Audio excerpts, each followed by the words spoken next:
Hey y'all, I am sitting on a rock after a fall rain here in Maine. It's peaceful and it smells amazing. And I was just thinking about a client. I had this incredible discovery call today with a client. These are these calls that I offer out. They're an hour long, and it's just basically to make sure that I am what the person is looking for in a coach, and I make sure that they're ready for a program like mine as the client. And if we're a good fit, then we get to start working together.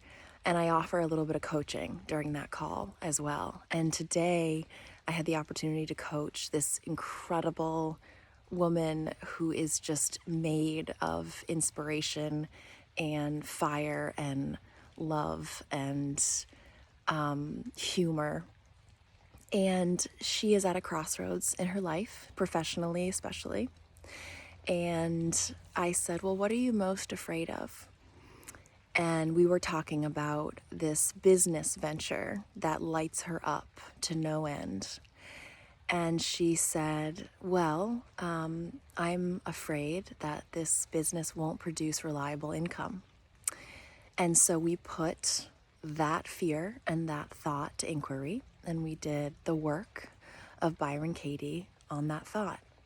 So I asked her, okay, what happens? How do you react when you believe the thought, this business will not produce reliable income? And keep in mind, this is a force of nature, mother of three. She has a whole family that she's supporting. And okay, she considers that. Who am I and how do I react and what happens when I believe this thought? I don't work on this business. I just kick it aside, don't put much effort into it. Oh yeah, I also feel really tired. My whole body just feels so lethargic. I just don't do much of anything. Oh yeah, I eat really crappy foods. Sugar, I reach for carbs, I reach for anything to kind of fulfill this place inside of me that feels very unfulfilled. Okay, yeah, that leads to like feeling bloated and inflamed. And then I feel really crappy about my body and I wish I could lose weight. I don't sleep well. Okay, so there was this whole host of negative side effects to the experience she has of believing the thought this business will not produce reliable income. Okay, so then I ask her, okay, let's just do a thought experiment. If you could put that thought away in a closet in your house, you can get it back later, but right now you don't have access to it. Who would you be without that thought? Now, she had to really consider this because this is a whole new neural pathway in her brain. Who would I be without that thought? Who would I be if I didn't have access to that thought? So she considered it. And then she answered, I'd work on my business. I would just go full throttle into it. Oh, wow, I think I would take better care of my body and I would eat better and I would sleep better and I would show up and be more present with my family. This was all cascading out of her just with the consideration, who would I be without this thought? Then we did a turnaround. That's the last part of the work. And I asked her to turn around that thought, the original thought, make it its opposite. She said, this business will produce a reliable income. I asked her to give me 3 examples of how that might be true, and she gave me 4. She had the best pieces of evidence to show how the opposite of her original thought, this deep-seated fear she's been living with, might be true. Right? I'm really, really well connected with all of these people who are well connected themselves, and they've actually offered in the past to help support me financially, business mentorship. Oh, I have this partner and she's really good with finances, and she'd really be willing to help me out so she could run the whole business side of it.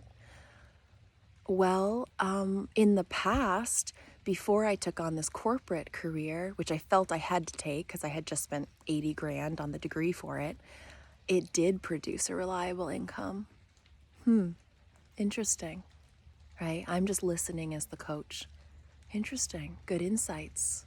4 pieces of solid evidence of how that might be true. The opposite of her original thought. So we got done with the work and I asked, "How are you feeling?" And she said, nervous on the one hand. "Oh, why are you nervous?" I asked. "Because I thought you were going to help me force myself down the path to make lots of money so I could get so stable that circumstances would be perfect and I could go run this business of my dreams." She said, "I also felt excited. I feel excited because this is really what lights me up. This is really what makes me happy. This is really what I want to do." And I asked what her takeaway from the whole conversation was, and she noted, "It's just so interesting because I know what I want to do and I know it makes me happy, and I have been resisting it with every cell in my body." And then all of those negative effects that we talked about earlier, right? And I told her, "I'm not here to tell you to leave your job. I'm not here to tell you to do one thing or another. I'm here to ask powerful questions, to deep listen, and to reflect back to you your truth. What I hear you saying is that this business makes you come alive. It makes you light up and your body opens and relaxes. Tell me where I'm wrong." As a coach, I always ask to be disproven because I don't know what the answer is and I don't know what the best path is for my clients. I just listen, reflect back, and always ask to be disproven. But in this case, she said, "No, that's true. I haven't been listening to my truth. And if I listen to my truth, I know what makes me happy." And it was just such a beautiful session. And I left just so happy that a woman like that could tap into the inherent wisdom that is inside of her and just get like a sneak peek preview at what's possible in her life when she breaks down the fears and limiting beliefs and taps into her truth.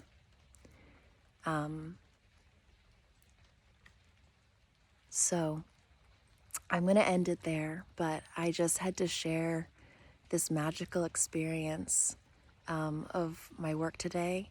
And she ended up signing up for my coaching program, and now I get to coach and work with this woman for the next handful of months, and I could not be more grateful for the work I get to do.